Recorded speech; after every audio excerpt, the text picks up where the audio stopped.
जय गुरु जी संगत जी। वीडियो को लाइक कीजिए, चैनल को सब्सक्राइब कीजिए और बेल आइकन को प्रेस कर दीजिए ताकि आपको लेटेस्ट वीडियो की जानकारी अच्छे से मिल सके। जय गुरु जी संगत जी। गुरु जी का अनंतम अनंतम शुक्राना। गुरु जी के श्री चरणों में कोटि कोटि प्रणाम और गुरु जी की प्यारी सभी संगत को जय गुरु जी। संगत जी, आज का सत्संग बहुत प्यारा है, बहुत सुंदर है। गुरु जी की प्यारी और ब्लेस्ड संगत का सत्संग है। और संगत जी, आंटी का सत्संग वाकई बहुत प्यारा है और आंटी ने जो जर्नी हम सबके साथ शेयर की है संगत जी, वो बहुत प्यारी है। गुरु जी ने उन्हें बहुत ब्लेस किया है। संगत जी, उनकी लाइफ में जो भी समस्या आई हैं, गुरु जी महाराज ने हर कदम पर उनका साथ दिया, उन्हें आशीर्वाद दिया। यहाँ तक कि संगत जी, गुरु जी महाराज ने उन्हें ड्रीम में दर्शन भी दिए और ड्रीम में ही उनकी समस्या का इलाज भी किया। संगत जी, आंटी का बहुत प्यारा सत्संग है, बहुत प्यारा सत्संग है। आंटी ने बहुत सारे मैसेजेस भी हमें दिए हैं। संगत जी, आप सभी से रिक्वेस्ट करती हूँ, सत्संग अंत तक सुने, पूरे भक्ति भाव के साथ सुने और सत्संग को बिल्कुल भी अधूरा ना छोड़ें, क्योंकि संगत जी, सत्संग के एक एक शब्द में गुरु जी की बहुत ब्लेसिंग्स होती हैं, उनका आशीर्वाद होता है। संगत जी, मुझे पूरा यकीन है कि आज के सत्संग के माध्यम से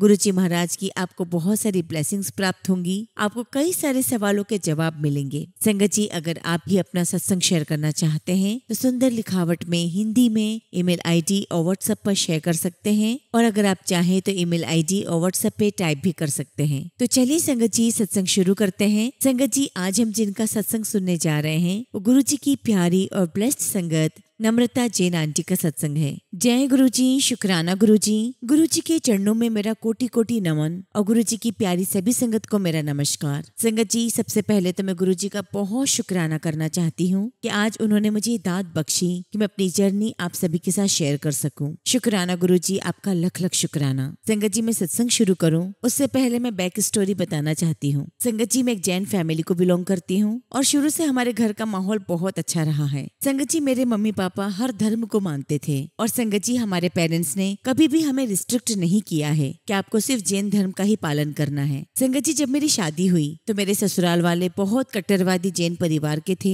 हालांकि संगत जी, मेरे हस्बैंड ने कभी पूजा पाठ के लिए मुझे जोर नहीं दिया, किसी भी बात के लिए फोर्स नहीं किया, लेकिन हाँ, वो बहुत डोमिनेटिंग नेचर के थे। और संगत जी, मेरे हस्बैंड की इस नेचर की वजह से परिवार में थोड़ी समस्या आने लगी और 15-20 सालों से संगत जी, परेशान रहते रहते मैं बहुत ज्यादा परेशान रहने लगी, बहुत ज्यादा समस्या आने लगी। यहाँ तक कि संगत जी, मेरी फैमिली लाइफ बहुत डिस्टर्ब हो गई। संगत जी, मैं इतनी ज्यादा परेशान हो गई थी कि जगह जगह जाकर मैं पूछा करती थी कि मैं क्या करूँ, मुझे कुछ बताओ। लोग मुझे पागल समझने लगे थे। कोई कहता कि ये पूजा पाठ कर लो, कोई कहता कि वहाँ चले जाओ। तब संगत जी, मुझे किसी ने कहा कि आप ऑटोबायोग्राफी ऑफ योगी पढ़ा करो। ऐसा लग रहा था संगत जी कि जैसे गुरु जी मुझे तैयार कर रहे हों। और मेरी एक फ्रेंड ने मुझे कहा कि तुम ओम नमः शिवाय का मंत्र जाप किया करो। मैं वो करने लगी और उसके एक हफ्ते बाद ही संगत जी, गुरु जी ने मुझे अपने दर पर बुला लिया। संगत जी, एक बार की बात है, मेरी 10 साल पुरानी एक सहेली का मेरे पास फोन आता है, क्योंकि संगत जी मैं उसे काफी टाइम से नहीं मिली थी। तो वो मुझे फोन पर कहती है कि नम्रता, मुझे काफी दिनों से तुम्हारी बहुत याद आ रही है, तुम मेरे घर पर आ जाओ। मैंने उससे कहा कि ठीक है, मेरे हस्बैंड भी घर पर नहीं है तो मैं तुमसे मिलने आती हूँ। संगत जी, मैं उससे मिलने के लिए गई। संगत जी, जैसा कि मैंने आपको बताया कि मैं बहुत परेशान थी, बहुत दुखी थी, और ऐसे में जब संगत जी हमारा कोई अपना करीबी मिल जाता है तो हमारे सारे इमोशंस बाहर आ जाते हैं। ऐसा ही मेरे साथ हुआ संगत जी।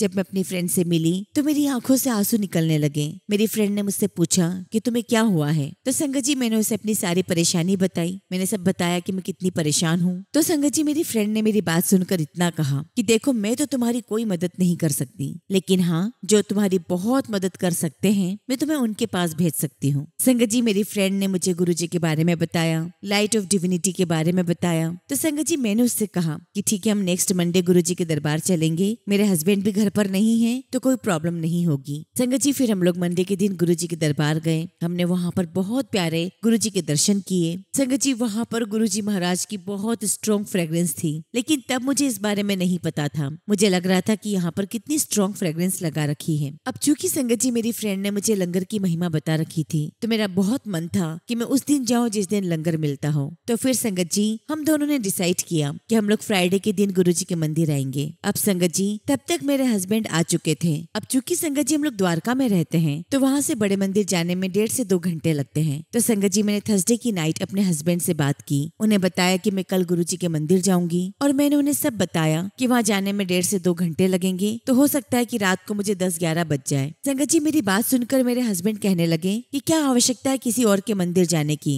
जाना है तो अपने जैन मंदिर जाओ। तब संगत जी मैंने अपने हस्बैंड से कहा कि नहीं, मैं जाना चाहती हूँ, मुझे शांति चाहिए, मुझे पीस चाहिए और मैं उस शांति के लिए जरूर जाऊंगी। अब संगत जी फ्राइडे को जब मैं गुरुजी के दरबार से वापस लौट कर आई तो मेरे हस्बैंड ने मेरे पर्स में गुरुजी का स्वरूप और लोकेट देख लिया। हालांकि संगत जी इस संबंध में मेरे हस्बैंड ने मुझसे कोई बात नहीं की, लेकिन उन्होंने मेरी बेटी से कहा कि जैनम, तुम्हारी मम्मी किसी तांत्रिक के यहाँ जाने लगी है और मैं उसको बिल्कुल भी अलाउ नहीं करूंगा ये सब, और अगर फिर भी उसे वहीं जाना है तो मैं उसको कोई खर्चा नहीं दूंगा, उसे अगर अपना खर्चा चलाना है तो खुद कमाए। और संगत जी उन्होंने मुझसे बात करना बंद कर दी। संगत जी अगले दिन शनिवार को मैंने अपने हस्बैंड को बहुत मनाने की कोशिश की, लेकिन संगत जी वो नहीं माने। अब संगत जी मैं शनिवार की रात को सो रही थी। संगत जी रात के 3:30-4 बजे के करीब मैं वॉशरूम गई। वॉशरूम से जब वापस आई संगत जी कमरे में तो मुझे गुरुजी की पंजाबी में बिल्कुल डिस्टिंक्ट आवाज सुनाई दी। संगत जी गुरुजी ने मुझे पंजाबी में कहा कि ये बंदा सोचता है कि इसे कोई हरा नहीं सकता, इसे मैं हराऊंगा। और मैंने भी पंजाबी में ही गुरुजी को मन ही मन जवाब दिया कि गुरुजी आपने जो करना है वो आप करें, और उसके बाद में सो गई। अगले दिन संगत जी मुझे एक थॉट आता है, जो कि संगत जी मुझे अब समझ में आया है कि थॉट भी गुरुजी महाराज ही देते हैं। मुझे थॉट आया संगत जी कि मुझे मौन व्रत धारण करना है। अब संगत जी मैंने 2 घंटे के लिए मौन व्रत धारण कर लिया और मैं अपने हस्बैंड को लिख लिख कर उनसे माफी मांगने लगी, मुझे माफ कर दो। संगत जी मैंने सब कुछ किया, मैंने उनके हाथ पैर जोड़े, मैंने उनसे कई बार माफी मांगी, लेकिन उन्होंने मुझे माफ नहीं किया। और फिर संगत जी मुझे लगा कि बस अब बहुत हो गया, इतने सालों से बर्दाश्त करती आ रही हूँ, अब सारी लिमिट पार हो चुकी है। क्योंकि संगत जी मैंने अपनी फ्रेंड को सारी बात बताई हुई थी तो उसने मुझे एक बार सजेस्ट भी किया था कि तुम हैरेसमेंट सेल में फोन लगा दो। संगत जी मैंने हैरेसमेंट सेल में फोन लगाया और उसके बाद एक बैग में कुछ कपड़े डाले, कुछ ज्वेलरीज डाली और मैंने अपनी बेटी जो कि उस समय इंजीनियरिंग कर रही थी, मैंने उससे कहा कि अब तुम्हें अपने भाई का ध्यान रखना है, जो कि संगत जी उस समय मेरा बेटा 12th क्लास में था। और ऐसा कहकर संगत जी मैं अपने घर से निकल गई। अब संगत जी मैं सीधे अपनी फ्रेंड के पास पहुंच गई और मुझे वो वहाँ देखकर बड़ी हैरान हुई। उसने मुझे कहा कि देखो तुम मेरे पास तो नहीं रह सकती क्योंकि मेरे हस्बैंड अलाउ नहीं करेंगे। तो मैंने उससे कहा कि ठीक है, मैं अपनी बहन के पास चली जाती हूँ। संगत जी मेरी बहन आगरा में रहती थी और जैसा कि संगत जी मैंने आपको बताया था कि मैं पहली बार गुरुजी महाराज के पास संडे के दिन गई थी और उस दिन तारीख थी 23 मई 2016 और उसके ठीक एक हफ्ते बाद यानी कि अगले संडे के दिन 30 मई 2016 को मैं अपने घर से निकल गई। और जब मुझे अपनी बहन के यहाँ जाना था तो मैंने सोचा कि मैं अपनी ज्वेलरी अपनी फ्रेंड के घर पर रख देती हूँ। और तब तक संगत जी मेरे घर पर हैरेसमेंट सेल से फोन आ चुका था। मेरी बेटी ने फोन रिसीव किया था और उसने साफ उन लोगों को मना कर दिया कि आपको हमारे घर आने की कोई आवश्यकता नहीं है। और संगत जी इन सब का क्या इम्पैक्ट हुआ है वो सब मैं आपको बाद में बताऊंगी। मैं बताऊंगी कि गुरुजी ने ये सब क्यों करवाया। अब संगत जी जैसा कि मैंने आपको बताया कि मेरी सिस्टर के घर जाने से पहले मैं अपनी फ्रेंड के घर सोसाइटी में गई अपनी ज्वेलरी रखने के लिए। संगत जी मेरी फ्रेंड के जो हस्बैंड है वो IAS ऑफिसर थे और जब मैं उनके घर गई तो उन्होंने मुझे कहा कि काम करते हैं कि आपके हस्बैंड को भी यहाँ बुला लेते हैं और मामले को रफा दफा करते हैं। संगत जी मेरे हस्बैंड को उन्होंने फोन लगाया, मेरे हस्बैंड ने साफ मना कर दिया कि मैं नहीं आऊंगा, इसको जहाँ जाना है वहाँ जा सकती है। खैर संगत जी मैं अपनी बहन के पास आगरा चली गई। अब संगत जी मेरी बहन ने मुझे एक ज्योतिषी को भी दिखाया और ज्योतिषी ने कहा कि इन दोनों की डाइवोर्स की स्थिति बन सकती है। अब संगत जी 7 जून को मेरे मम्मी पापा की शादी की सालगिरह थी और मेरे मम्मी पापा संगत जी जबलपुर रहा करते थे तो हम लोगों ने अपने टिकट का रिजर्वेशन करवा लिया। संगत जी मैं और मेरी बहन जबलपुर गए। अब चूंकि संगत जी मेरे हस्बैंड भी वहाँ आने वाले थे लेकिन वो हमारे घर पर नहीं आए। जबलपुर में ही संगत जी मेरा ननिहाल भी है तो मेरे हस्बैंड सीधे मेरे ननिहाल पहुँच गए और संगत जी उन्होंने अपनी बातों ही बातों में मेरे मामा को अपनी तरफ कर लिया। संगत जी मेरे मामा ने हमें अपने घर बुलाया। अब संगत जी हम लोग वहाँ पर गए और वहाँ पर संगत जी हम लोगों को बहुत मेंटली हैरास किया गया। न मेरे मम्मी पापा की सुनी, न मेरी सुनी, न मेरे भाई की सुनी, न भाभी की, न मेरी बहन की सुनी। और सबके सामने मेरे हस्बैंड कहने लगे कि अगर ये घर आना चाहती है तो मैं इसे अपना लूंगा, मैं इसे बहुत प्यार करता हूँ लेकिन इसको मेरे तरीकों से रहना होगा, मैं जो बोलूंगा इसे वही करना होगा। संगत जी इतने सालों से मैं इतनी परेशान हो चुकी थी, इतनी हैरास हो चुकी थी कि मैं जब भी अपने हस्बैंड की आवाज सुनती मैं थर थर कांपने लगती।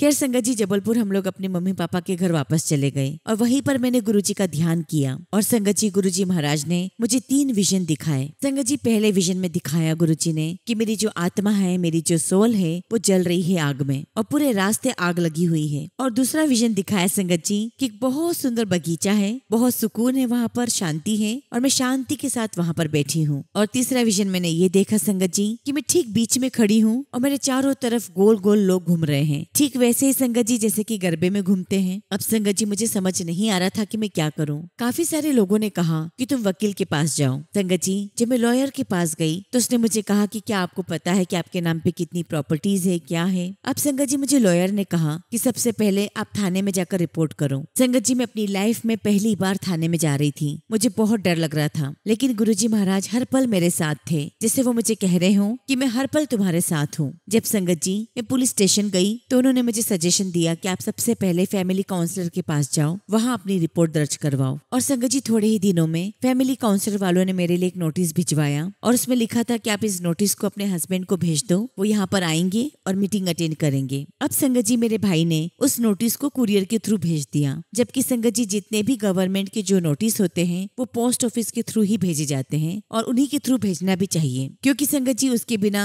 उस नोटिस की कोई मान्यता नहीं होती। संगत जी कुरियर के थ्रू जब नोटिस गया तो मेरे हस्बैंड नहीं आए, समझ में नहीं आया संगत जी की क्या करूं। संगत जी मेरे पेरेंट्स एक्चुअली गाजियाबाद रहते थे, तो जब मेरे पेरेंट्स जबलपुर से गाजियाबाद जा रहे थे तो मैं भी उनके साथ गाजियाबाद चली गई। और संगत जी वहाँ पहुंचकर मैंने अपने क्लासमेट से बात की कि मुझे कोई आप बहुत अच्छा लॉयर सजेस्ट करो। अब संगत जी मेरे क्लासमेट ने मुझे लॉयर सजेस्ट किया और जब मैं उनके पास पहुंची तो मुझे पता चला कि जो लॉयर है वो गुरुजी महाराज से मिल चुके हैं और संगत जी वो लॉयर खुद गुरुजी के संगत हैं। संगत जी वो जो लॉयर थे उन्होंने मेरे पेरेंट्स से कहा कि एक बार आप खुद जाकर इनके हस्बैंड से मिलो। अब संगत जी मैं तो नहीं जा सकती थी, तो ये तय हुआ कि मेरे पापा जाएंगे, लेकिन इस बीच संगत जी मेरे हस्बैंड ने नेट से किसी फैमिली काउंसलर का नंबर लिया, उनसे कांटेक्ट किया और उनको सारा केस बताया। तो संगत जी मेरे पास उसी फैमिली काउंसलर का फोन आता है और वो मुझे कहते हैं कि आपको यहाँ आना पड़ेगा मीटिंग के लिए। संगत जी मैंने उनसे साफ कह दिया कि आपको मेरे हस्बैंड ने हायर किया है तो ऑब्वियसली आप उनके फेवर में ही बोलोगे, क्योंकि मेरे हस्बैंड ने आपको पैसे दिए हैं। आप मेरे फेवर में तो कुछ भी नहीं बोलने वाले हो, तो मैं इस मीटिंग में नहीं आऊंगी। तो संगत जी वो फैमिली काउंसलर मुझे कहने लगा कि आप कभी न कभी तो अपनी समस्या को बताओगे ना किसी को। तो मैंने कहा कि मैंने अपनी सारी समस्या अपने भगवान को बता दी है। इस पर संगत जी वो फैमिली काउंसलर कहता है कि आप ये सोचो कि मुझे आपके ईश्वर ने ही भेजा है। संगत जी मैंने उनसे कहा कि मेरे ईश्वर, मेरे परमात्मा, मेरे गुरुजी हैं, तो क्या आप कभी गुरुजी से मिले हो? संगत जी वो काउंसलर मुझे कहता है कि हाँ मैं गुरुजी महाराज से मिला हुआ हूँ। और देखिए संगत जी नेट से जिस बंदे को निकाला मेरे हस्बैंड ने, वो खुद भी गुरुजी महाराज की संगत निकला। संगत जी उस फैमिली काउंसलर ने मुझे कहा कि आपकी कोई गलती नहीं है, सारी गलती आपके हस्बैंड की है, एक बार आप यहाँ पर आकर मुझसे मिलो। संगत जी मेरे हस्बैंड द्वारका से आते थे, मैं गाजियाबाद से,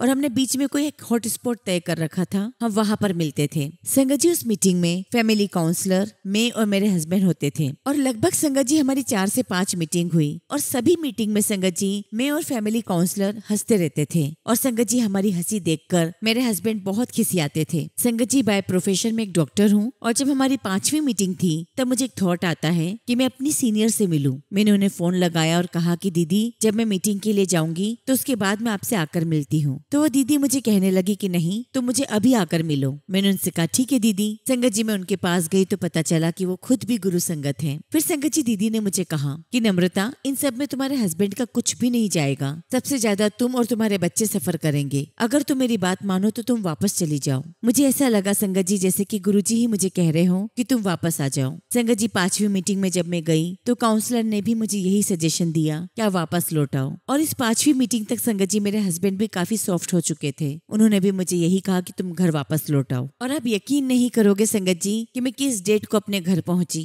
संगत जी मैं 7 जुलाई के दिन यानी कि गुरुजी महाराज के बर्थडे वाले दिन अपने घर पहुंची। और देखिए संगत जी मैं गुरुजी के महासमाधि दिवस पे यानी 31 मई को घर से बाहर निकली थी और इस बीच में गुरुजी महाराज ने मुझे नींबू की तरह निचोड़ा। और जब मैं घर आई संगत जी तो मैं अपने हस्बैंड को बड़े मंदिर लेकर गई और मैंने उन्हें वहाँ ले जाकर दिखाया और कहा कि देखो यहाँ पर कोई आपको तांत्रिक नजर आ रहा है। संगत जी पूरे टाइम मेरे हस्बैंड मेरे साथ बड़े मंदिर में रहे, उन्होंने सब कुछ एक्सपीरियंस किया और तब जाके वो कन्विंस हो गए कि नहीं तुम सही जगह जा रही हो, तुम जाया करो। फिर उसके बाद संगत जी मैं गुरुजी के मंदिर जाने लगी। पहले तो संगत जी मैं 1-1 महीने में जाया करती थी, फिर बाद में गुरुजी महाराज ने मुझे हर हफ्ते बुलाना शुरू किया और फिर संगत जी अगस्त में गुरुजी महाराज ने मुझे ब्लेस किया और मुझे अपने डुगरी मंदिर भी बुला लिया। एक्चुअली संगत जी हुआ क्या कि जो मेरी 2 फ्रेंड्स हैं वो डुगरी मंदिर जा रही थी, तो उन्होंने मुझे कहा कि देखो बस जा रही है, तुम भी हमारे साथ डुगरी मंदिर चलो। संगत जी मैंने उनसे कहा कि मैं अपने हस्बैंड से बिना पूछे तो नहीं आ सकती, मैं उनसे पूछकर बताती हूँ। संगत जी 10 बजे मैंने अपने हस्बैंड से कहा कि आप मुझे 12 बजे तक बता दीजिए कि मुझे डुगरी मंदिर जाना है या नहीं। ऐसे ऐसे हमारा प्लान बना है और मैं बस में अपनी फ्रेंड्स के साथ जाऊंगी। और संगत जी मेरे हस्बैंड ने ठीक 12 बजे मुझे कहा कि ठीक है, तुम डुगरी मंदिर जा सकती हो। और आप बिलीव नहीं करोगे संगत जी, उस समय तक बस की सिर्फ एक ही टिकट बची थी, जो कि संगत जी मेरे नाम रिजर्व हो गई। और तब संगत जी मैं गुरुजी के डुगरी मंदिर गई। मैंने वहाँ उनके दर्शन किए, मुझे बहुत सुकून और शांति मिली। और संगत जी ये सब कुछ देखते देखते मेरे मम्मी पापा, मेरे भाई बहन, मेरे मामा जी और उनके पड़ोसी, वो सब भी गुरुजी महाराज से जुड़ गए। संगत जी जैसा कि हम जानते हैं कि हर बात में गुरुजी की टाइमिंग्स होती है। संगत जी मेरी एक फ्रेंड थी जो कि मैं 25 साल से उससे नहीं मिली थी, वो भी गुरु संगत बनी, मुझे गुरुजी की संगत में ही मिली। और फिर संगत जी मेरी उस फ्रेंड ने मुझे गाजियाबाद की संगत से मिलवाया, जहाँ पर मैं रेगुलर सत्संग अटेंड करने लगी। और जब संगत जी मेरी फ्रेंड ने मुझे गाजियाबाद संगत से मिलवाया था, उसके अगले ही दिन संगत जी मेरे पापा का बर्थडे था। और संगत जी देखिए कैसे गुरुजी महाराज ने मेरे मम्मी पापा को मेरे पापा के बर्थडे पर सत्संग में बुलवा लिया। संगत जी अब मैं आपको अपनी मम्मी का एक छोटा सा सत्संग सुनाती हूँ। एक बार की बात है संगत जी, मेरी मम्मी का सुबह से होंठ बहुत फड़क रहा था। तो संगत जी मैंने कहा कि आप एक्सरसाइज करो, मेरे हस्बैंड ने कहा कि आप कोई दवाई खा लो, लेकिन संगत जी उनका होंठ फड़कना बंद नहीं हो रहा था। संगत जी रात को मेरी mummy light of divinity book पढ़ रही थी और उस बुक में गुरुजी का एक स्वरूप था। मेरी मम्मी ने गुरुजी के स्वरूप की तरफ देखा और अरदास की कि गुरुजी अब आपको ही संभालना है। और संगत जी मेरी मम्मी ने अपने होंठ गुरुजी के चरणों पर रख दिए। और आप बिलीव नहीं करोगे संगत जी, उसी पल गुरुजी के स्वरूप के पीछे एक चेहरा उभरा। और संगत जी वो चेहरा मेरी मम्मी की पड़ोसन का था, जिसकी थोड़े ही समय पहले डेथ हुई थी। मम्मी ने देखा कि वो जो चेहरा उभरा है वो गुरुजी के स्वरूप में समा गया और उसी पल संगत जी मेरी मम्मी के होंठ फड़कना बंद हो गए। और संगत जी सत्संग इस बात को बताता है कि गुरुजी महाराज के स्वरूप की कितनी बड़ी ताकत है। आप जो भी बात गुरुजी के स्वरूप के सामने करते हो वो अरदास कबूल होती है। गुरुजी महाराज आपको परेशानियों से बाहर निकालते हैं। और जैसा कि संगत जी मैंने आपको बताया कि जबलपुर में मेरा भाई और मेरा ननिहाल था, तो गुरुजी ने मुझे टेलीपैथी के थ्रू बताया कि तुम्हें वहां जाकर सत्संग करना है। संगत जी मैंने गुरुजी से ये भी पूछा कि गुरुजी आप मुझे तारीख भी बता दो। और आप विश्वास नहीं करोगे संगत जी, मेरे भाई की मंगलवार के दिन छुट्टी होती है, तो गुरुजी ने जो तारीख दी थी वो भी मंगलवार की थी, ताकि मेरा भाई गुरुजी का सत्संग अटेंड कर सके। और संगत जी मेरे मामा जी बैंक में काम करते थे, तो उनकी हर शनिवार को छुट्टी हुआ करती थी। तो गुरुजी महाराज ने उनके लिए जो तारीख निकाली थी संगत जी, वो शनिवार की ही थी। मतलब संगत जी आप क्या कह सकते हो इस बारे में? हम में से कोई भी इस बात पर डिबेट नहीं कर सकता, बहस नहीं कर सकता कि गुरुजी की टाइमिंग कभी खराब भी हो सकती है, क्योंकि संगत जी गुरुजी महाराज हमारी एक एक चीज पर बहुत काम करते हैं, हमारी हर एक बात का बहुत ध्यान रखते हैं। अब संगत जी गुरुजी महाराज ने मुझे नेगेटिविटी और पॉजिटिविटी के बारे में भी बताया। क्योंकि संगत जी मैं साइंस की स्टूडेंट हूँ, तो गुरुजी महाराज ने मुझे बिल्कुल साइंटिफिक तरीके से समझाया कि पॉजिटिव एनर्जी और नेगेटिव एनर्जी कैसे काम करती है और उनका असर लोगों पर क्या होता है, कैसा होता है। और मैं क्यों अपनी संगत को हमेशा कहता हूँ कि नेगेटिव कभी नहीं होना चाहिए, क्योंकि संगत जी गुरुजी ने बताया कि नेगेटिव एनर्जी किस प्रकार हमारे शरीर में घूमती है, कभी विकारों के रूप में, तो कभी बुरे विचारों के रूप में, आपकी बीमारियों के रूप में, आपके शरीर में क्रोध के रूप में वो नेगेटिव एनर्जी घूम रही है। और अगर आपको अपने अंदर पॉजिटिव एनर्जी बढ़ाना है तो आपको अपने अंदर की नेगेटिव एनर्जी को खत्म करना होगा। और जब हम पॉजिटिव होते हैं संगत जी, तो हमारे बाहर का ऑरा भी पॉजिटिव होता है, और जो कोई भी हमारे पॉजिटिव ऑरा में आता है संगत जी वो भी हमारे प्रति पॉजिटिव हो जाता है। और संगत जी हम इस बात को जानते हैं कि दुनिया की सभी एनर्जीज पूरे ब्रह्मांड में वाइब्रेशन के फॉर्म में घूम रही है। और संगत जी हम लोगों ने साइंस में पढ़ा है कि ज्यादातर जो सॉलिड चीजें होती हैं या जो लिक्विड चीजें होती हैं वो गुड कंडक्टर ऑफ एनर्जी होती हैं। इसीलिए संगत जी गुरुजी महाराज ने भी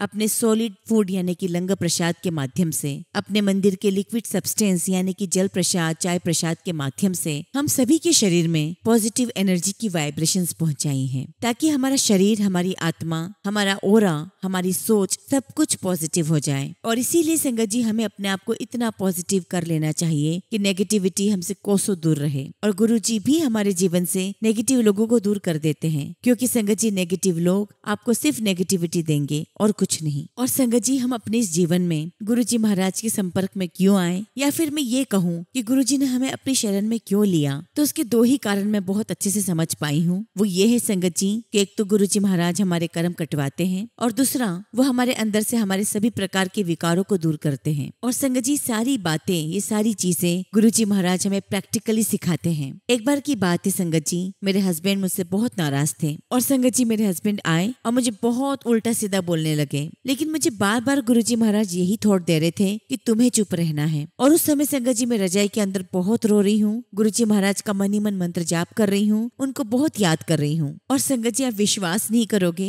मेरे हस्बैंड अकेले ही आधे घंटे तक बड़बड़ करते रहे, बोलते रहे और खुद ही चुप हो गए। और चुप होने के बाद मुझे कहते हैं कि तुम आजकल बहुत समझदार हो गई हो। और उसके बाद संगत जी मेरे हस्बैंड ने कभी भी फिर वैसी बात करने की कोशिश नहीं की। एक्चुअली संगत जी होता क्या था कि गुस्से में मेरे हस्बैंड मुझे कुछ ना कुछ कहते, मैं भी उनको कुछ रिप्लाई करती और मेरी किसी बात को पकड़कर मेरे हस्बैंड बहुत देर तक झगड़ा करते। तो गुरुजी महाराज ने मुझे प्रैक्टिकली समझाया कि आपको चुप रहना है, आपको अपनी एनर्जी को वेस्ट नहीं करना है। और धीरे धीरे संगत जी हमारे बीच के झगड़े भी खत्म हो गए। संगत जी गुरुजी महाराज ने प्रैक्टिकली मुझे सिखाया है कि तुम्हें कुछ नहीं करना है, जो करना है वो मैं करूंगा। गुरुजी को बहुत अच्छे से पता है कि कैसे किसी की कमी को दूर करना है, उसे ठीक करना है। और संगत जी हमें करना भी वही चाहिए जो गुरुजी हमें कहते हैं। बस संगत जी अपने आप को ऐसा फ्री कर दो कि गुरुजी महाराज हमें जिस ओर बहा के ले जाए बस हम बहते चले जाएं। क्योंकि संगत जी ये तो सिर्फ गुरुजी को ही पता है कि हमारी कंडीशन क्या है और हम कैसे अपने परिस्थितियों से बाहर आ पाएंगे। क्योंकि संगत जी गुरुजी तो जानी जान है, वो तो सब कुछ जानते हैं, इस जन्म का भी जानते हैं और अगले न जाने कितने जन्मों का वो जानते हैं। इसलिए संगत जी जो गुरुजी महाराज हमारे लिए करेंगे वो सबसे बेहतर होगा। क्योंकि संगत जी गुरुजी की प्लानिंग कभी भी फेल नहीं हो सकती। गुरुजी हमारे लिए जो व्यवस्थाएं करते हैं उस पर कभी प्रश्न चिन्ह नहीं लग सकता। संगत जी जैसा कि मैंने आपको शुरुआत में बताया था कि जब मैं पुलिस स्टेशन गई थी और हैरेसमेंट सेल में मैंने फोन लगाया था तो उसका इम्पैक्ट मेरी लाइफ में क्या होने वाला था। संगत जी गुरुजी महाराज ने ऐसा करवाकर एक डर मेरे हस्बैंड के मन में बिठा दिया कि अगर मैं कुछ भी करूंगा तो ये कभी भी पुलिस स्टेशन जा सकती है, मेरी कंप्लेंट कर सकती है। तो संगत जी उस डर की वजह से उनके बिहेवियर में काफी बदलाव आया। अब जब संगत जी मैं अपने हस्बैंड के पास वापस लौट गई थी तो मैं अक्सर सोचती थी संगत जी कि गुरुजी मुझे वापस क्यों लेकर आए हैं, मेरा डाइवोर्स भी नहीं होने दिया। हालांकि संगत जी अब जब मैं लौट कर आई थी तो मेरी स्थिति काफी बेहतर तो थी, लेकिन फिर भी मेरे मन में ये विचार आता था। और जब संगत जी मैंने अनीता कुमार आंटी का सत्संग सुना तब मुझे इस बात का एहसास हुआ कि गुरुजी ने मेरा डाइवोर्स इसलिए नहीं करवाया कि मैं मेंटली बिल्कुल भी स्ट्रांग नहीं थी, इमोशनली स्ट्रांग नहीं थी, फिजिकली भी स्ट्रांग नहीं थी और ना ही संगत जी मेरी हेल्थ अच्छी थी और यहाँ तक कि संगत जी में फाइनेंशियली भी ठीक नहीं थी और साथ ही साथ मुझे अपने बच्चों का भी देखना था। लेकिन गुरुजी महाराज ने मेरी इतनी अच्छी व्यवस्था की कि किसी का भी नुकसान नहीं होने दिया। शुक्राना गुरुजी, आपका लख लख शुक्राना। संगत जी गुरुजी ने मुझे हेल्थ भी ब्लेस की है। एक्चुअली संगत जी मुझे अस्थमा की प्रॉब्लम थी, मुझे स्किन डिसीजेस थी और जो अस्थमा की प्रॉब्लम थी संगत जी वो मुझे बाद में समझ में आया कि वो एक्चुअली हार्ट की प्रॉब्लम थी। संगत जी 2020 में अचानक से संगत जी मैं ब्रेथलेस होने लगी, मैं गहरी गहरी सांसें खींचने लगी और मुझे आईसीयू में एडमिट करवाया गया। तब मुझे पता चला कि जिसे मैं अस्थमा समझ रही थी वो अस्थमा नहीं, वो हार्ट की प्रॉब्लम थी। और सबसे बड़ा चमत्कार तो ये था संगत जी कि जब मैं हॉस्पिटल में आईसीयू में थी तो एक रात गुरुजी महाराज मेरे सपने में आए और मैंने सपने में देखा कि गुरुजी मेरे आर्टरीज की खुदाई कर रहे हैं और उसमें से कुछ निकाल रहे हैं। और अगले दिन जब संगत जी मेरी एंजियोग्राफी हुई तो मेरी एंजियोग्राफी बिल्कुल नॉर्मल आई। और संगत जी वहीं आईसीयू में और भी जो पेशेंट थे उसमें एक पेशेंट का जो बीपी था वो लगातार बढ़ रहा था, लेकिन संगत जी मेरा नॉर्मल था। और संगत जी एक पेशेंट का तो हार्ट फेलियर हो चुका था तो डॉक्टर ने उसे रिवाइव किया। और ये सब कुछ संगत जी मुझे ऐसा लग रहा था कि गुरुजी मुझे सब दिखा रहे हैं और मुझे बता रहे हैं कि ये सब कुछ तुम्हारे साथ होने वाला था, लेकिन वो सब नहीं हो रहा है क्योंकि मैंने तुम्हें ब्लेस कर दिया है। और इस प्रकार संगत जी गुरुजी महाराज ने मुझे हेल्थ ब्लेस की। और कोविड के समय पर संगत जी मेरी हेल्थ की वजह से और मेरे बच्चों का ध्यान रखने के लिए मेरे हस्बैंड ने पूरे टाइम के लिए आया रखी हुई थी, जबकि संगत जी इस कोविड के समय में कोई भी आने को तैयार नहीं था। ऐसा लगा जैसे गुरुजी महाराज मेरा बहुत ध्यान रख रहे हो और उन्होंने मेरे लिए सारी व्यवस्थाएं कर दी हो। संगत जी मुझे स्किन डिसीज भी थी। संगत जी मेरे शरीर पर बहुत ज्यादा इचिंग होती थी और मेरे शरीर पर संगत जी दाने पड़ जाते थे और धीरे धीरे मेरी स्किन काली पड़ने लगी। लेकिन संगत जी गुरुजी महाराज ने मुझे यहाँ भी गाइड किया और उन्हीं के आशीर्वाद से संगत जी मैंने पूरा सात्विक खाना शुरू कर दिया और उसकी वजह से मेरा 15 किलो वजन कम हुआ। जबकि संगत जी मैं इतने सालों से परेशान थी कि मैं अपना वेट लॉस कर लूं और फिर संगत जी गुरुजी के आशीर्वाद से मेरा वेट संगत जी 84 से 64 हो गया। और इसके साथ साथ संगत जी मेरी स्किन डिसीजेस ठीक होने लगी, मेरी हार्ट की प्रॉब्लम ठीक हो गई गई, मेरा अस्थमा ठीक हो गया, मेरा माइग्रेन ठीक हो गया। और संगत जी गुरुजी के मिरेकल्स नहीं है तो क्या है? मैं किन शब्दों में गुरुजी का शुक्राना करूं मुझे नहीं पता। संगत जी गुरुजी के मेरी लाइफ में जो सत्संग है वो तो इतने सारे हैं कि जैसे कभी न खत्म होंगे। संगत जी गुरुजी ने मुझे बहुत प्यार दिया है, मेरी बहुत केयर की है, मेरा बहुत ध्यान रखा है। संगत जी गुरुजी पूरी संगत का बहुत ध्यान रखते हैं। बस संगत जी हमें हमारे मन को शांत रखना है और शांत मन में गुरुजी महाराज खुद हमारी आत्मा से खुद कनेक्ट करेंगे। हमें तो बस अपने आप को गुरुजी को सरेंडर करना है, गुरुजी के बहाव में बहते जाना है। संगत जी आपको और हमें अपनी आत्मा को, अपनी सोल को इतना साफ रखना है कि हम गुरुजी के कहे हुए वचनों का पालन कर सके, उन वचनों को हम आत्मसात कर सके। और इस पूरी जर्नी में संगत जी मैंने एक बात और सीखी है कि हमारे जीवन में चाहे कितने भी ऑब्स्टेकल्स आ जाएं, कितनी भी परेशानियां आ जाएं, चाहे हम लोग मानसिक रूप से परेशान हो, चाहे हम शारीरिक रूप से परेशान हो, आर्थिक रूप से परेशान हो, लेकिन हर हाल में हमें गुरुजी पर आस्था बनाए रखनी है, उन पर विश्वास बनाए रखना है। और जैसा कि गुरुजी ने सिखाया है कि बस शांत चित्त के साथ हमें गुरुजी का ध्यान करना है, सब कुछ उनके ऊपर छोड़ देना है, इस विश्वास के साथ कि गुरुजी महाराज जो भी हमारी लाइफ में करेंगे वो सबसे बेस्ट करेंगे, क्योंकि गुरुजी की व्यवस्था में कोई कमी नहीं हो सकती, उनकी प्लानिंग में किसी भी प्रकार का फॉल्ट नहीं हो सकता। इसलिए संगत जी अपने आप को गुरुजी के प्रेम की इस दरिया में बस खुद को छोड़ दो और गुरुजी महाराज की प्रेम की इस नदी में बस बहते जाओ, उस मंजिल तक पहुंच जाओ जहां गुरुजी आपको ले जाना चाहते हैं। और ऐसा तभी होगा संगत जी जब आपके मन में किसी भी प्रकार का प्रश्न चिन्ह नहीं होगा, किसी भी प्रकार की कोई डाउट्स नहीं होंगे। तभी संगत जी आप गुरुजी महाराज की उस डिवाइन एनर्जी को समझ पाएंगे, उसे फील कर पाएंगे। मैं गुरुजी महाराज का बहुत बहुत शुक्राना करती हूँ कि उन्होंने मुझे बहुत ब्लेस किया है। हालांकि संगत जी मेरे हस्बैंड और मेरे बच्चे अभी तक गुरुजी से नहीं जुड़े हैं, लेकिन मुझे पता है संगत जी कि गुरुजी महाराज एक दिन उन्हें जरूर जोड़ेंगे। लेकिन संगत जी इसके बावजूद गुरुजी महाराज मेरे बच्चों का, मेरे हस्बैंड का बहुत ध्यान रखते हैं। शुक्राना गुरुजी, आपका लख लख शुक्राना। इसी के साथ संगत जी मैं अपने शब्दों को विराम देती हूँ। जय गुरुजी, शुक्राना गुरुजी। संगत जी हम अगला सत्संग कैथल से सुमन वैद्य आंटी का सुनेंगे और आंटी ने अपना सत्संग हमें ईमेल के थ्रू सेंड किया है। जय गुरुजी, शुक्राना गुरुजी। सारी संगत को जय गुरुजी। ओम नमः शिवाय। शिवजी सदा सहाय। ओम नमः शिवाय। गुरुजी सदा सहाय। संगत जी मैं कैथल से सुमन वैद्य अपना शुक्राना सत्संग शेयर कर रही हूँ। संगत जी मैं गुरुजी महाराज से पूरे 1 साल से जुड़ी हुई हूँ और गुरुजी का रोज ही सत्संग सुनती हूँ। और संगत जी सभी संगत अपने सत्संग में बताते हैं कि कैसे गुरुजी महाराज ने उन्हें ब्लेस किया है। संगत जी मैंने भी जब जब गुरुजी से मांगा है, गुरुजी ने मुझे वो सब दिया है। संगत जी मेरी शादी हो चुकी है और एक दिन संगत जी मेरी मम्मी का मुझे फोन आता है कि सुमन मैं बहुत परेशान हूँ, मेरे सोने का टॉप्स नहीं मिल रहा है, कानों में से कहीं गिर गया है, तो गुरुजी से प्रार्थना कर कि वो मिल जाए। मैंने मम्मी से कहा कि मम्मी कुछ भी घबराने की आवश्यकता नहीं है, मैं रोज गुरुजी के सत्संग सुनती हूँ, गुरुजी आपको ब्लेस करेंगे, आप चिंता मत करो, आपके कान का टॉप्स भी मिल जाएगा, आप बेफिक्र हो जाओ। और संगत जी इतना कहकर मैं गुरुजी का सत्संग सुनने लग गई। और संगत जी मैंने भी मन ही मन सोच लिया कि अगर मम्मी का टॉप्स मिल जाएगा तो मैं भी अपना सत्संग शेयर करूंगी। और संगत जी मैं उस वक्त गुरुजी का एक भजन सुन रही थी और उस भजन के नीचे एक लाइन लिखी हुई थी कि तू गुरुजी का यह भजन सुन, फिर देख तुझे खुशखबरी की कॉल आएगी। और संगत जी ऐसा ही मेरे साथ हुआ। थोड़ी देर में मेरे पास मम्मी की कॉल आई कि मुझे मेरे सोने के टॉप्स मिल गए। और बस संगत जी सुनते ही मैंने गुरुजी का बहुत शुक्राना किया। शुक्राना गुरुजी, आप लख लख शुक्राना। और जैसा कि संगत जी मैंने गुरुजी से वादा किया था कि मैं अपना सत्संग शेयर करूंगी, इसीलिए संगत जी आज का सत्संग मेरी मम्मी के लिए था। शुक्राना गुरुजी, आपका लख लख शुक्राना, हमारी हर विश को पूरा करने का शुक्राना। इसी के साथ संगत जी मैं अपने शब्दों को विराम देती हूँ और जब भी गुरुजी मुझे आज्ञा देंगे मैं अपना अगला शुक्राना सत्संग आप सबके साथ शेयर करूंगी। जय गुरुजी, शुक्राना गुरुजी।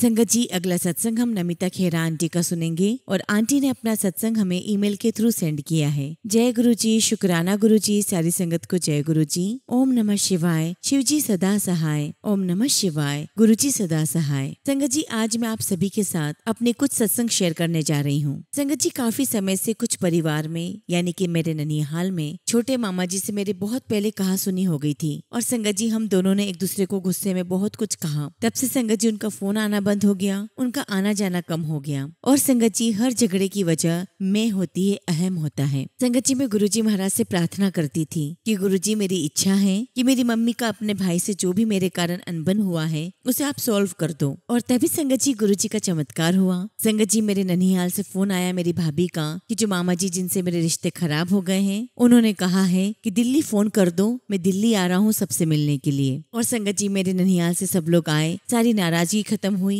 और मेरी मम्मी बहुत खुश, और संगत जी मम्मी खुश तो मैं भी खुश, और मैंने गुरुजी का बहुत बहुत शुक्राना किया। शुक्राना गुरुजी, लख लख शुक्राना। अब संगत जी मैं आपके साथ अपना अगला सत्संग शेयर करती हूँ। संगत जी 2 महीने पहले की बात है। मेरे बैकबोन में इतनी ज्यादा प्रॉब्लम हो गई थी कि बैंड होना भी मुश्किल हो गया था। चलने फिरने में, लेटने में, सोने में, वॉशरूम जाने में, सब में बहुत परेशानी होने लगी। संगत जी मेरी 5 दिन तक फिजियोथेरेपी भी हुई और मैंने गुरुजी से कहा कि गुरुजी आपकी बेटी इतने पैसे वाली नहीं है कि मैं रोज फिजियोथेरेपी करवा सकूं। संगत जी मैंने अपने सत्संग में पहले भी बताया है कि मैं डिप्रेशन एंजाइटी की पेशेंट हूँ, जिसकी संगत जी मेरी ऑलरेडी दवाइयाँ चल रही हैं। तो जब संगत जी मेरा बैकबोन का इलाज चल रहा था तो उस दौरान एक सबसे बड़ी चीज हुई। संगत जी जब मैं डॉक्टर के पास गई तो गुरुपा ने ही मुझे सूझी दी कि मैं डॉक्टर को बताऊं कि मैं ऑलरेडी डिप्रेशन की पेशेंट हूँ और मेरी दवाइयाँ चल रही है। मैंने डॉक्टर से कहा कि डॉक्टर मैं ऑलरेडी कुछ दवाइयाँ ले रही हूँ। तो डॉक्टर ने मुझे कहा कि आप जो भी पहले दवाइयाँ ले रहे हो अभी वो नहीं लेनी है, सिर्फ मेरी लिखी हुई दवाइयाँ आपको खानी है। संगत जी मैंने डॉक्टर की दवाइयाँ खाना शुरू कर दी और मैं गुरुजी महाराज से अरदास करने लगी कि गुरुजी महाराज मुझे रिलीफ दीजिए, मुझे नॉर्मल कर दीजिए। और फाइनली संगत जी 2 से 3 दिन में गुरुपा ने एकदम नॉर्मल कर दिया, ऐसा जैसे कुछ कभी था ही नहीं। साथ ही संगत जी जहाँ मैं चल नहीं पा रही थी वहाँ आज मैं 8 से 9 किलोमीटर वॉक करती हूँ। और सबसे बड़ी बात संगत जी कि जो मैं 12-12 दवाइयाँ खाती थी संगत जी, गुरुजी महाराज ने मुझे सिर्फ 2 टैबलेट्स पर लाकर खड़ा कर दिया था। और गुरुजी के आशीर्वाद से संगत जी मैं बिल्कुल ठीक हूँ और अब मेरी कोई दवाई नहीं चल रही है। शुक्राना गुरुजी, आपका लख लख शुक्राना। संगत जी अगला सत्संग मेरी बड़ी बहन का है। एक्चुअली संगत जी 15-20 दिन से मेरी बड़ी बहन को भी बैकबोन की समस्या हो रही थी। संगत जी वो भी थेरेपी ले रही थी और 3 दिन पहले संगत जी उसे बहुत दर्द हुआ। फिर संगत जी वो अपने फादर इन लॉ के साथ अपने फैमिली डॉक्टर के पास गई और डॉक्टर ने कहा कि आपको MRI करवाना पड़ेगा। और ये सुनकर संगत जी हम लोग बहुत शॉक्ड हो गए। संगत जी मुझे उसके साथ MRI करवाने जाना था तो संगत जी हम लोग 26 जुलाई को MRI करवाने के लिए गए। लेकिन संगत जी घर से निकलने से पहले ही मैंने दीदी के मस्तक पर और नाभि पर गुरुजी का चंदन लगा दिया था। और जब संगत जी दीदी MRI रूम में थी, मैं बाहर गुरुजी का मंत्र जाप कर रही थी। संगत जी शाम को जब रिपोर्ट आई तो डॉक्टर ने हमें कहा कि इनकी दोनों साइड्स में वेन दब गई है और 1 महीने में ये बिल्कुल ठीक हो जाएगी। और ये सुनकर संगत जी हमारी जान में जान आई, क्योंकि संगत जी दीदी के पैर भी काफी सूज गए थे और हमें बहुत डर भी लग रहा था। लेकिन डॉक्टर की बात सुनकर हम बहुत रिलैक्स हो गए। शुक्राना गुरुजी, आपका लख लख शुक्राना। आप सारी संगत का बहुत बहुत ध्यान रखते हो। गुरुजी मैं आपसे यही अरदास करती हूँ, हम सभी संगत परिवार पर अपना आशीर्वाद बनाए रखना। इसी के साथ संगत जी मैं अपने शब्दों को विराम देती हूँ और जब भी गुरुजी महाराज मुझे आज्ञा देंगे मैं अपना अगला शुक्राना सत्संग आप सभी के साथ शेयर करूंगी। जय गुरुजी, शुक्राना गुरुजी। ओम नमः शिवाय। शिव जी सदा सहाय। ओम नमः शिवाय। गुरुजी सदा सहाय। संगत जी अगला सत्संग हमें आंटी का सुनेंगे और आंटी ने अपना सत्संग हमें ईमेल के थ्रू सेंड किया है। जय गुरुजी, शुक्राना गुरुजी। सारी संगत को जय गुरुजी। ओम नमः शिवाय। शिव जी सदा सहाय। ओम नमः शिवाय। गुरुजी सदा सहाय। संगत जी मेरे बेटे के पैर में बहुत ज्यादा इन्फेक्शन हो गया था। संगत जी इन्फेक्शन इतना ज्यादा था कि वो चल भी नहीं पा रहा था। संगत जी मैंने कल गुरुजी के सामने हाथ जोड़कर उनसे अरदास की, प्रार्थना की कि गुरुजी महाराज मेरे बेटे का इन्फेक्शन बिल्कुल ठीक कर दीजिए, उसे पहले की तरह स्वस्थ कर दीजिए। संगत जी मुझे गुरुजी महाराज का आदेश आया, उनका थॉट मुझे आया कि उसके पैरों को जल प्रसाद के साथ धो। संगत जी मैंने पूरी श्रद्धा के साथ वैसा ही किया और आप बिलीव नहीं करोगे संगत जी, जब सुबह मैंने उसका पैर देखा तो वो बिल्कुल ठीक हो चुका था। शुक्राना गुरुजी, आपका लख लख शुक्राना, आपका लख लख शुक्राना। गुरुजी महाराज जैसे आपने मेरे बेटे को ठीक किया वैसे ही सारी संगत के संकट को दूर करना और गुरुजी टीना आंटी को भी बहुत बहुत ब्लेस करना जो हमारे साथ आपके प्यारे प्यारे सत्संग शेयर करती हैं। इसी के साथ संगत जी मैं अपने सत्संग को विराम देती हूँ और जब भी गुरुजी मुझे आज्ञा देंगे मैं अपना अगला शुक्राना सत्संग आप सभी के साथ शेयर करूंगी। जय गुरुजी, शुक्राना गुरुजी।